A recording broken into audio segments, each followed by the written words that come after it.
Welcome back to ToiletsToTitles. I am your host, Nino Brown, and we have a very, very special episode. We're doing Bears Talk with Lorin Cox from Locked On Bears, a podcast.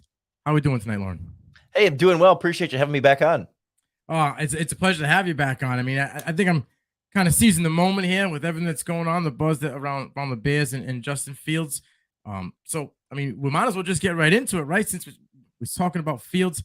I mean, he's been liquid magna hot these last 4 games. We'll start off with my Patriots. It's a little stinger, but against the Patriots, he had 179 yards passing, touchdown. He had interception, but he was 61% completion. And this is where it starts to get, repetitive here. 82 rush yards and touchdown. And then he gets Dallas. He was 73% completion, 151 yards, 2 touchdowns, 60 yards rushing, and another touchdown. And then he just got hot. Against Miami, 60% completion, 123 yards passing, 3 touchdowns. This is what blows my mind. 178 on the ground for a touchdown, a long touchdown run of 67 yards. And then again, last week against Detroit, another 147 yards on the ground, 2 touchdowns, another long one for 60 yards. He also threw for 167 yards and 2 touchdowns, 1 pick. He was 60% completion. In these last 4 games, he has not dipped below 60%. There was 3 or 4 games where he was in the 40s in the beginning of the year. What started clicking for Fields in this past 4 or 5 games? And has Eberflus and Getty kind of tuned the offense to finally fit Fields and make him in a position to excel?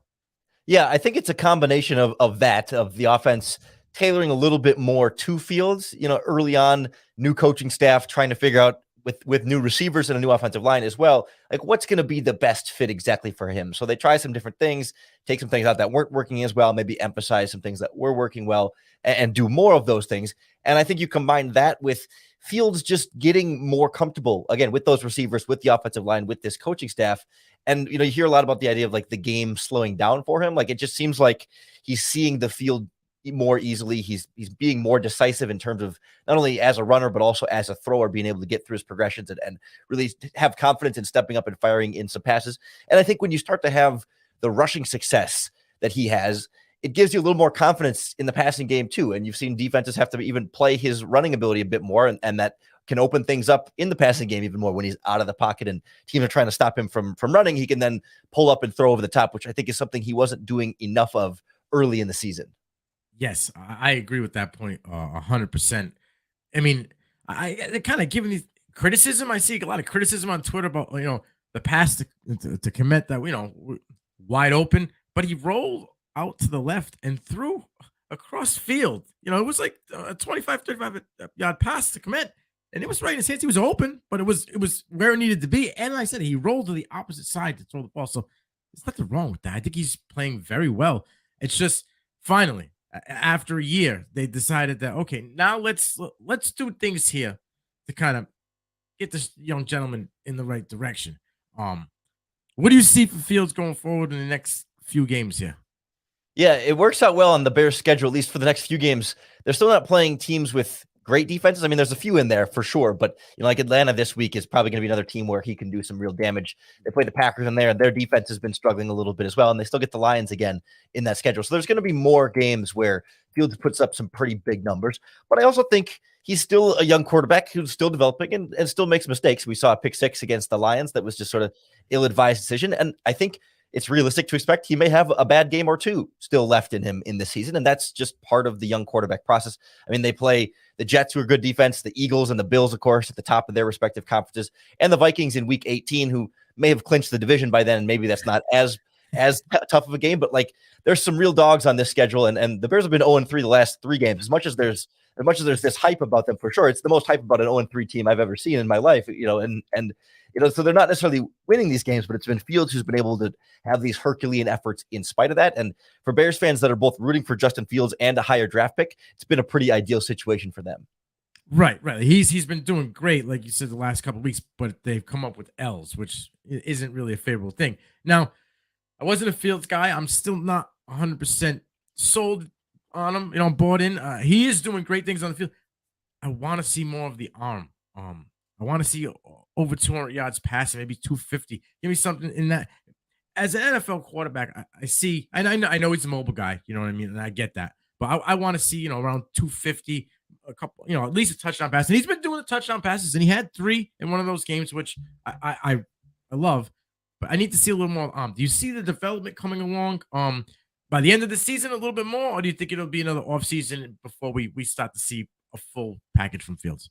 Yeah, I think we're seeing the development in terms of the arm talent and like the passing mechanics and the ability to throw the ball, throughout the majority of the game. And we haven't seen it come together in the very last drives of some of these games. And some of that's been like against the Dolphins, he threw a pass to a wide receiver on 4th and 10 that was past the sticks and the receiver just dropped it. Like some of it's not on Fields in that moment. But like against the Lions this past week, there were a couple plays that he made where he's on the run. He makes these ridiculous arm angle throws. There was one, it was only for 9 yards, but he steps up from the pressure and then across the pocket and jumps as he's weaving sideways over the middle of the field. That's like things that Patrick Mahomes does. And it's only for 9 yards. It's not a big touchdown. It's not a highlight reel play necessarily that you're going to see on YouTube, but it's like, those are the kind of really difficult things that he's doing as a quarterback. And I think you're not going to see the numbers and the production start hitting the 250, 300 yard mark until you get a better offensive line and some more receivers that can actually do more with the passes when he throws it to them, instead of either dropping it or catching it and not really getting anything after the catch.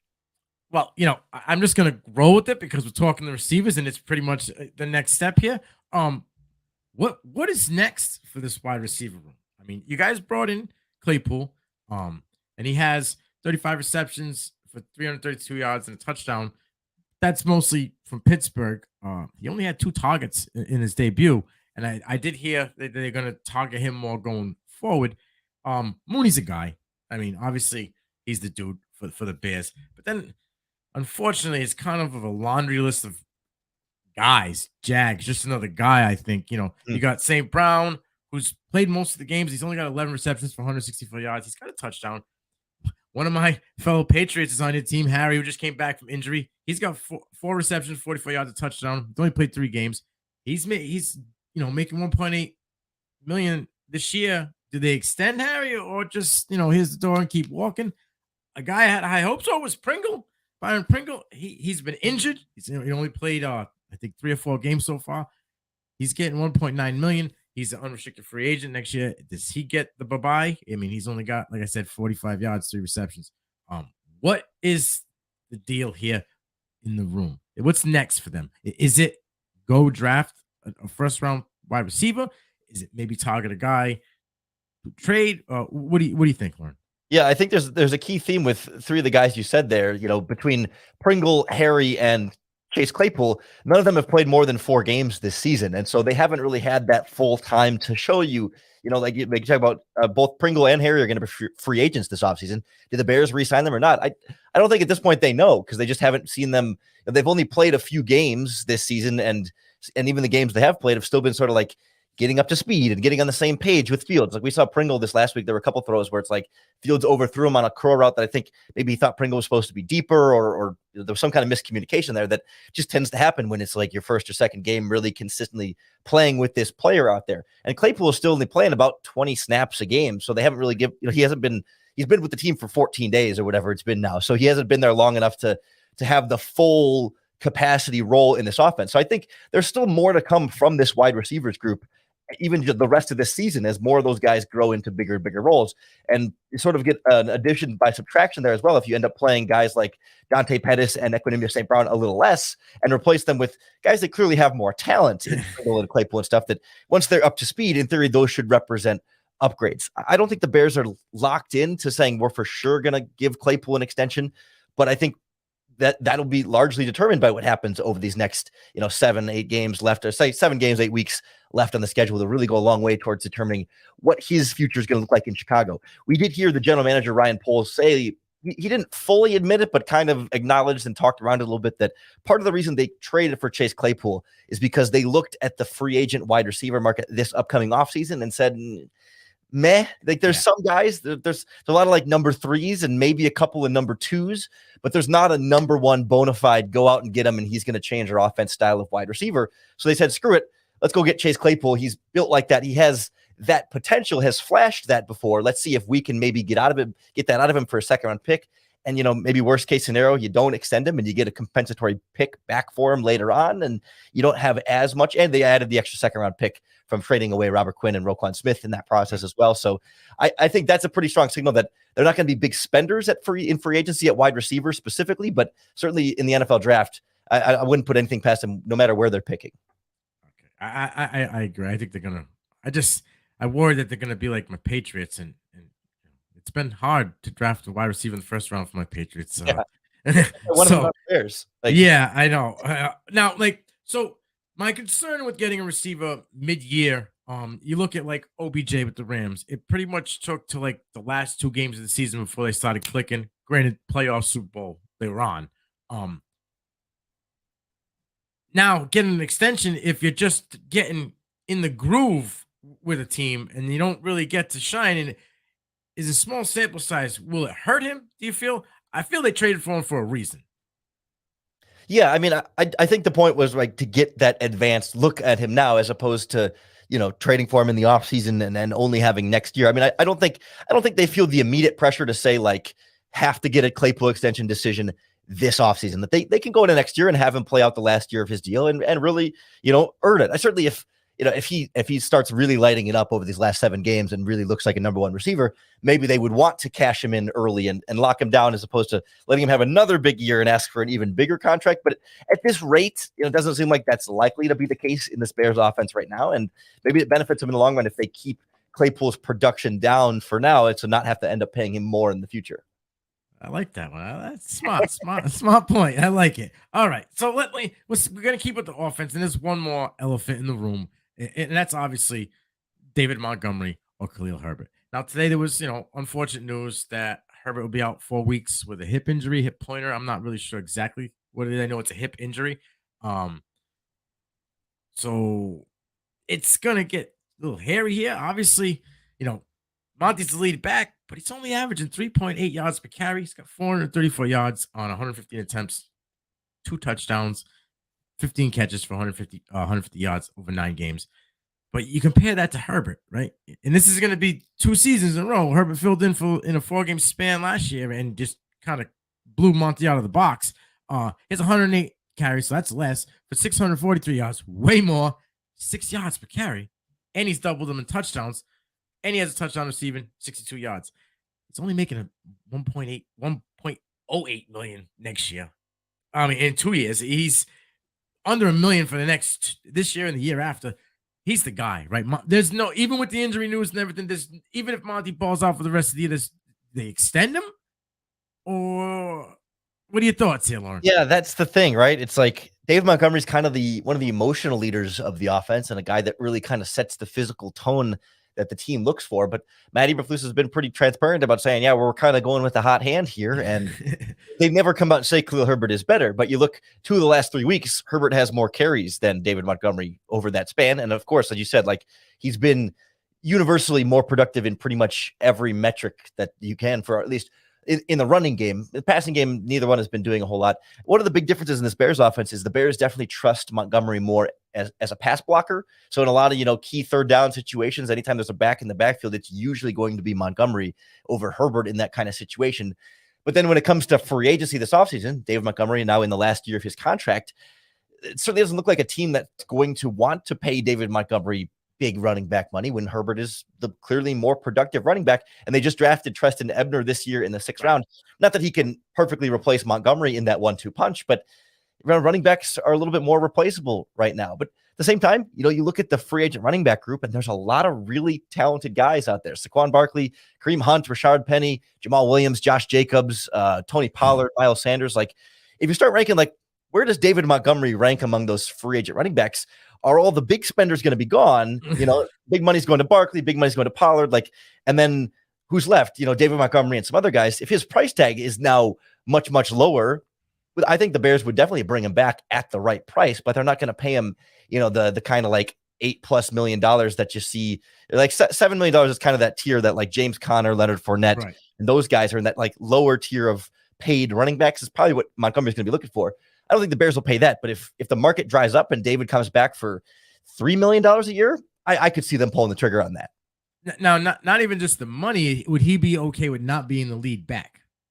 That's I think they that's do the the main same. one. I think they'd do it like this year and kind of say, well, we're going hot hand, and like he's kind of losing the lead back role now, and Yeah. so he'd still get plenty of snaps, and he's a very selfless player. He's very much said like, I don't care how many yards or carries I have as long as we win the game. So, but money talks a lot more than it's easier to say that during a press conference in season, and it's harder to say that when you're a free agent, being courted by different teams.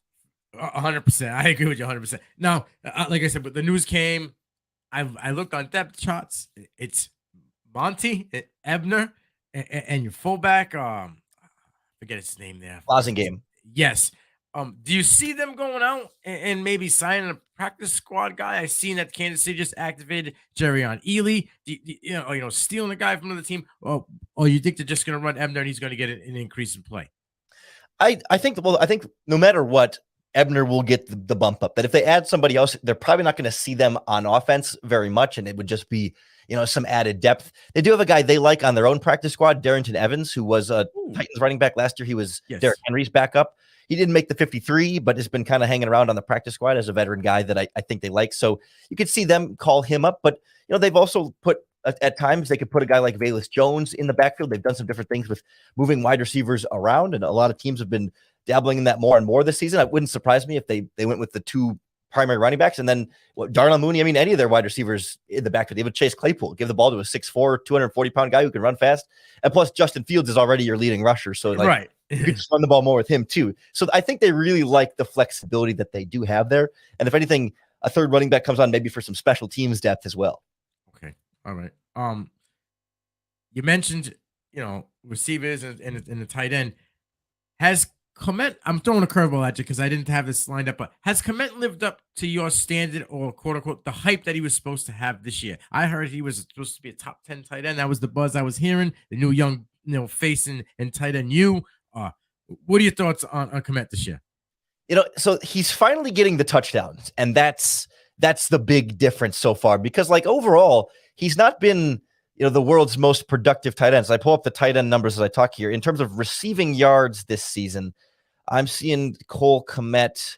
I'm missing him on my list. He's 19th among tight ends in total receiving yards. So it's not like he's had a better season for his standards because the bar was extremely low, but he's not like a top tight end weapon just yet, in part because the Bears offense as a whole just isn't as productive in the passing game, but he's making some key steps forward. A big difference has just been they're actually throwing him the ball in the red zone and in the end zone. That last year and the previous years, Jimmy Graham would kind of suck up all of those red zone targets and opportunities at tight end, and now he's the big bodied guy that they're going to there. And to his credit, I mean, he had too many drops in the past. He's holding on to balls. He's making more difficult physical catches, better concentration on some of that stuff.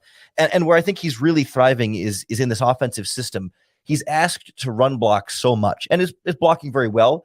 Yeah. And it's made play action so much more effective for him specifically. There have been so many plays that he makes it. And I think at least 2 or 3 of his touchdowns are play action plays where he's blocking someone and then lets the block go and no one covers him. And so it's hard to be like, oh, wow, very impressive for Cole Kmet to catch another really open touchdown pass. But it does take, I mean, yes, it's he does have to shed the block or give off the block to get open, but it's not like he's beating coverage. He's not he's not running a precise route and getting open like a Kyle Pitts, in Atlanta. So I'm struggling with how to evaluate Cole Kmet because I think he's benefiting a lot from the scheme, but he's scoring and he is making the most of the opportunities that he's getting. So I'm not ready to give him a big money contract extension, but I've been encouraged by what he's done so far.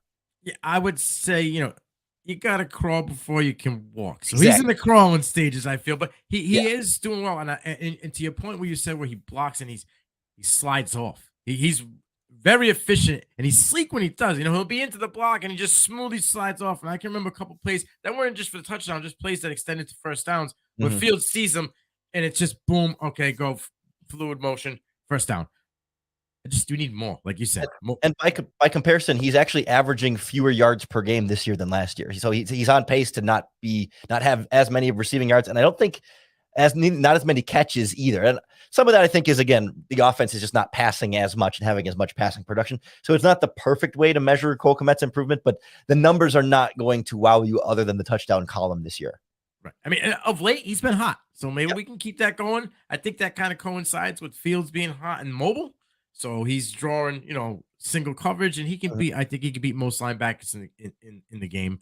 Um, so let's just get to this other elephant that was in the room. I didn't see it happening, and it did happen. They pulled the trigger. But what happened? With Roquan Smith to Jack Sanborn, what happened with the relationship with the Bears and Roquan? Yeah. So I think Roquan, Bears fans were giving Roquan Smith some crap because after he got traded, he said he was surprised he got traded. And they were saying, well, you requested a trade. Why were you surprised you got traded? And I think I believe Roquan in the sense that like Roquan requested a trade and the Bears said no. And Roquan said that he's like, I put a trade request. General manager said, no, we're not going to trade you. And so I just put my head down and started working for the season and kind of was under the expectation that he would play out the season. So I believe him that he was probably genuinely a little surprised when they came and said, hey, you're going to the Baltimore Ravens. That's not him saying like, oh, I didn't still want to be traded. He's just saying, I'm surprised they actually traded me, which is a very different sentiment that I think gets lost in translation when you just see the quote written out on a social media graphic on Twitter. And you're like, well, why is he saying that? What a jackass or whatever. But no, so I think Ryan Poles, the Bears general manager, sat there and kind of thought, well, listen, the negotiations in training camp didn't go well. And I'm not sure I'm going to be able to negotiate a long-term contract with this player. I just don't think we're going to be able to come together and agree. So I can either franchise tag him in the offseason and try and trade him then on the franchise tag, or I could take the deal now, trade him now, get what I can, and kind of not have to tie up all that money in the franchise tag and get a better chance to then see what Sanborn can do and see what my other linebackers can do and evaluate this team.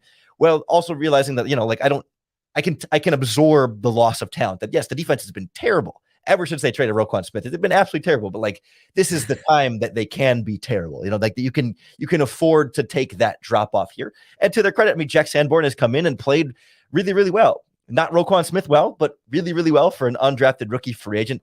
He's really, really solid against the run, very instinctual coming downhill, and had an interception last week against the Lions that was called back by a penalty. So there's some coverage ability in there as well. So I think it's worked out a little bit there for them, and he's been pretty effective as a blitzer. As I see you pop the stats up there, 2 sacks and 2 quarterback hits in there. Yeah, I mean, 19 tackles, 16 sold. That is Roquan-esque.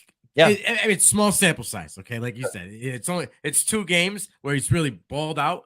But I mean, he did that in Wisconsin. He was everywhere when he was a Badger. So it's nice to see him just step into the role. And I feel with him playing kind of on that free spirit linebacker, Morrow's kind of been playing a little bit better these last 2 games as well.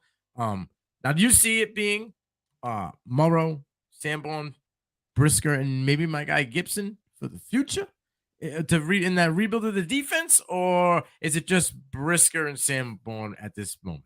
Yeah, so I think Brisker's for sure the future at strong safety, no doubt there. Brisker and Brisker and Jackson, I pause there only because I don't know with Ryan Poles. Jackson's their highest paid defensive player, and he's playing really well. They don't have any incentive to move on from him, but you never really know there. Right.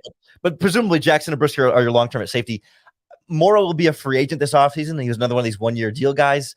I think the Bears will try to upgrade from him and do better from him. And so I think Sanborn comes in, maybe he'll get a chance to compete to start, but if anything, they think of him as a very high-end backup. But I think in the Bears' ideal world, they're going to get 2 to 3 new linebacker starters and 2 to 3 new defensive line starters at a minimum on this defense. They have a ton of cap space, and I think that's where you're going to see them spend it. And I think they like that they got these guys as potential fallback options, that, the market doesn't come together the way you like to, or you're only able to get one linebacker. And, you feel like Sanborn showed you some things, and he can come in next year, compete with somebody else and maybe end up winning that out and be a long-term piece. But they're not going to hand any jobs or feel like that's settled with Sanborn or Nick Morrow. Morrow's been, as advertised, he's a fine, average kind of athletic, but just average overall kind of linebacker that you would like to do better than, you'd like to upgrade. But if he's your worst player on defense, you're doing pretty well. Yeah, I'll take that. If he was my worst guy on the Patriots, I'd be happy with that. Yeah. Now, is there a chance that Sanborn could take over the green dot, or you just see him as like you're saying, as a role playing linebacker? I mean, I think he's got the leader. I mean, I covered him at Wisconsin. I mean, I interviewed him a lot during his time there, and that's where I went to college when he was there at the same time. Oh, nice. So he's got that leadership ability, right? He's a guy that people I know in that Badgers locker room looked to as the guy who can handle that kind of responsibility. I don't know that. I mean, certainly not the rest of this season as just as a rookie, an undrafted free agent guy being there. And Morrow's been the green dot guy this year. I mean, Roquan Smith never had it, and so I think Matt Eberflus puts a lot of emphasis on having really smart instinctual linebackers like that. I think Sanborn fits the bill, but I'd have to imagine they think they'd go a little bit more veteran there. And, the one thing Bears fans keep looking around is like, well, the Colts fired Frank Reich. They're going to be rebuilding. Would they trade Shaquille Leonard to the Chicago Bears this offseason? I mean, that's sort of the pipe dream right now for reuniting Eberflus and his star linebacker. Would you honestly be, you would be okay with that? I mean, that's a line. So it's I do a head-to-head IDP show. Normally I would do it after this show, but today we had to reschedule. And these guys are adamant. My guy Jared, my guy Russ, adamant that and I'm with him. You're a heavy hitting linebacker who's known for big hits and sacks, and you have a back injury, right? That's now put him on the IR again. Your first game back, you caught a concussion because you and a broken nose.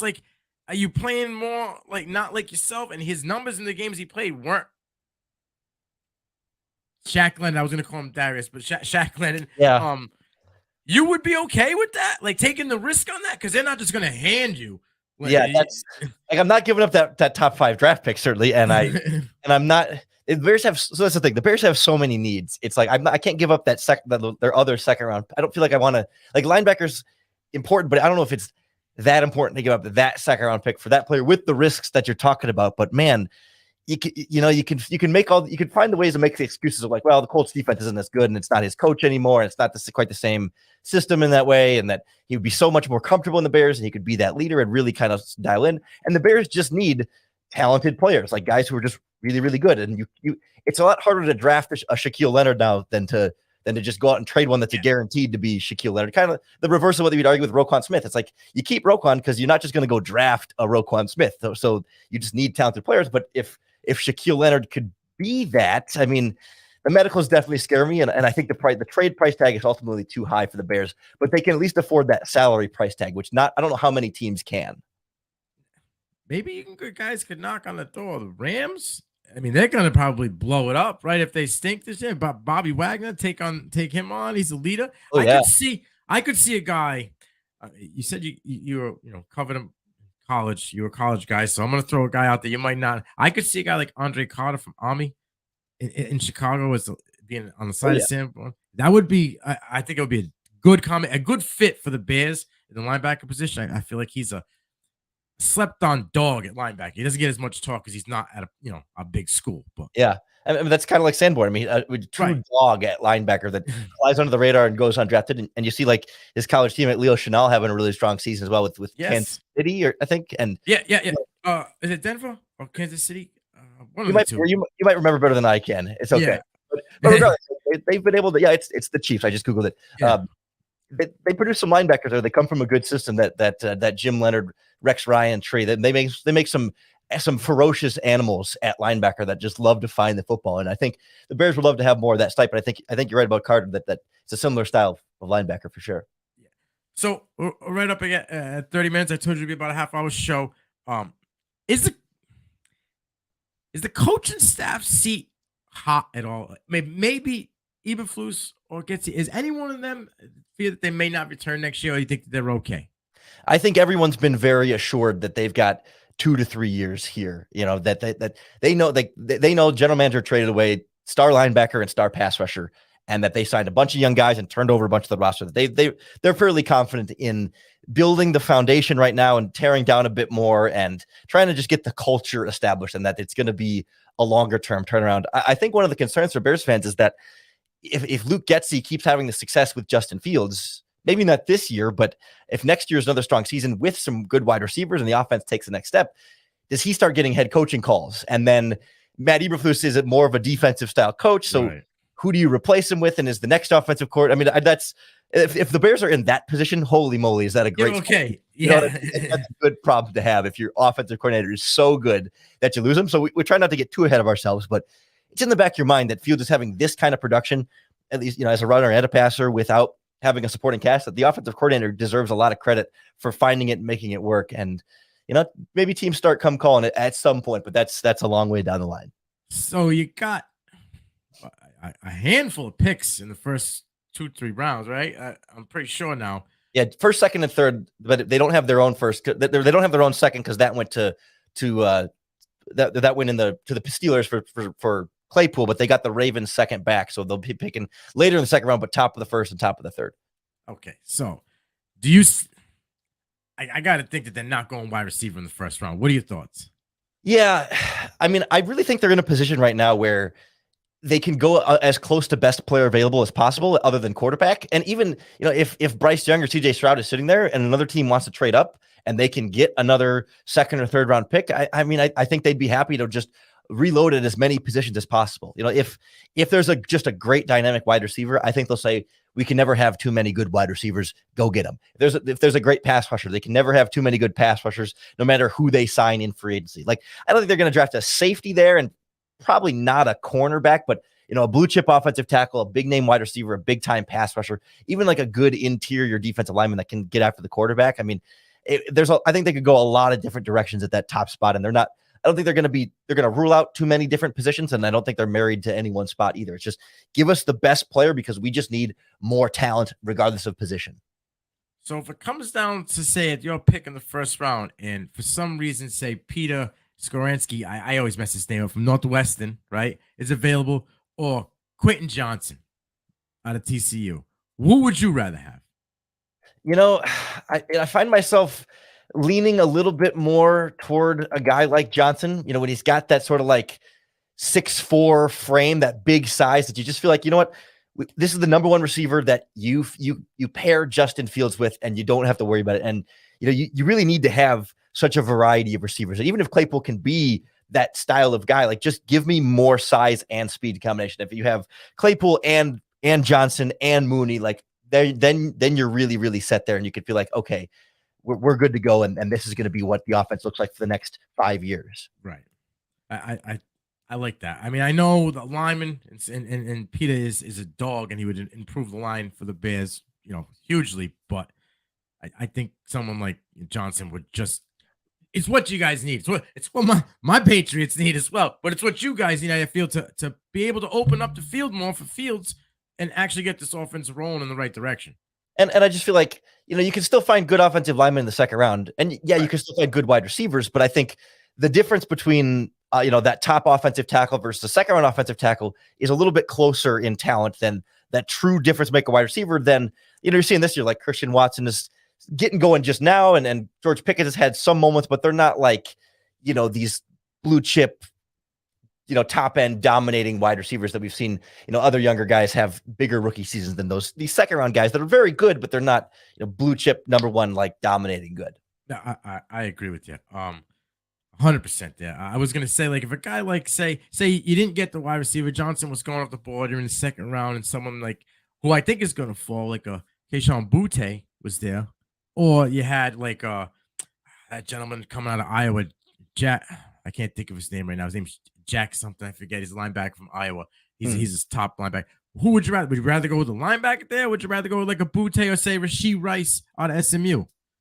Yeah, it's hard until we see what they do in free agency, right? Because I mean, if they could get a couple of linebackers there, you can live with it. And if they're going with Butte, then you go in the first round, you go an offensive line there. Like, is that the pair that I'm doing there? I would hate to go through and ignore wide receiver with the first 2 rounds again after they did the same thing last year. So I feel like, unless something becomes available via trade, you trade for a DJ Moore in the offseason, or somebody becomes an unexpected cap casualty free agent that you're able to sign and bring into under the cap. Like, I feel like you got to invest something premium at that position to really solidify that offense around Justin Fields, because it's so important, especially because I'm expecting the free agent dollars to go largely defense. So if you're going to spend on defense, draft picks got to start going on the offense to balance that out a little more.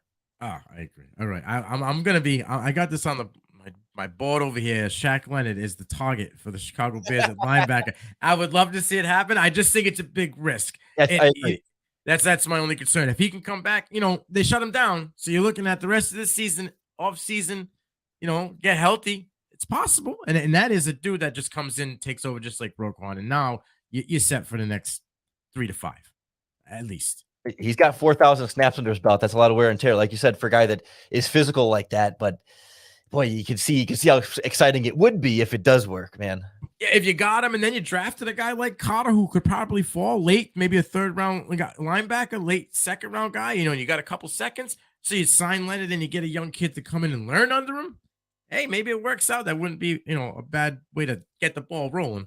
Or if Leonard gets hurt, you play Jack Sanborn and you feel okay. Yeah, he showed you a little something. You can play, right? So, well, thank you for coming on. Before I get you off here, I want you to tell the fans at home your tag, where they can find your work and everything that's going on. Yeah, of course. As long as Twitter continues to still exist and not, you can follow me on Twitter at CoxSports1. You can hear me 5 days a week on the Locked On Bears podcast. We're on YouTube or wherever you find your podcast, wherever you listen right now, basically, you can find Locked On Bears as well. So really appreciate you having me on. I appreciate it. I know it was short notice. I just wanted to strike where the iron was hot. And, good luck to your Bears the rest of the year. And I'll probably be, hitting you up again at the end of the season, and we'll be talking Bears once more. But, hey, anytime you want. Appreciate it. I love it. So, T2T viewers out there, y'all have